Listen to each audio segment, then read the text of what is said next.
Assalamualaikum warahmatullahi wabarakatuh. Perkenalkan, saya atas nama Andi Citra Mutmainah dari Teknologi Pendidikan kelas C.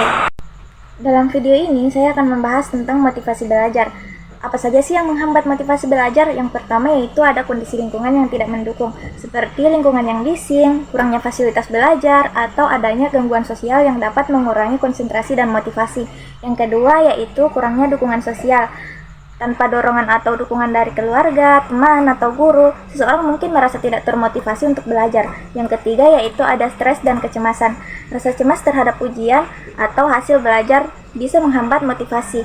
Yang keempat yaitu kurangnya tujuan yang jelas.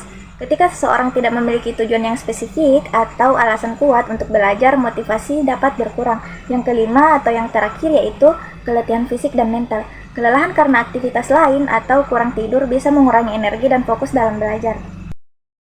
Selain penghambat motivasi belajar, ada juga beberapa strategi yang dapat meningkatkan motivasi belajar. Yang pertama yaitu menetapkan tujuan yang jelas dan realistis. Membantu siswa menetapkan tujuan belajar yang spesifik dan terukur agar mereka dapat melihat progres dan merasakan pencapaian. Yang kedua yaitu memberikan penghargaan atau reinforcement positif. Memberikan penguatan positif seperti pujian atau hadiah kecil setelah mencapai tujuan dapat meningkatkan motivasi. Yang ketiga yaitu menghubungkan pembelajaran dengan minat pribadi. Mengaitkan materi pelajaran dengan minat atau kehidupan sehari-hari siswa agar mereka merasa lebih tertarik dan termotivasi. Yang keempat yaitu menciptakan lingkungan belajar yang positif. Menyediakan tempat yang nyaman, tenang, dan bebas gangguan untuk belajar dan membantu meningkatkan motivasi. Yang kelima yaitu modeling atau menjadi teladan. Guru atau orang tua dapat menunjukkan sikap positif terhadap pembelajaran dan menginspirasi siswa untuk mengikuti jejak mereka.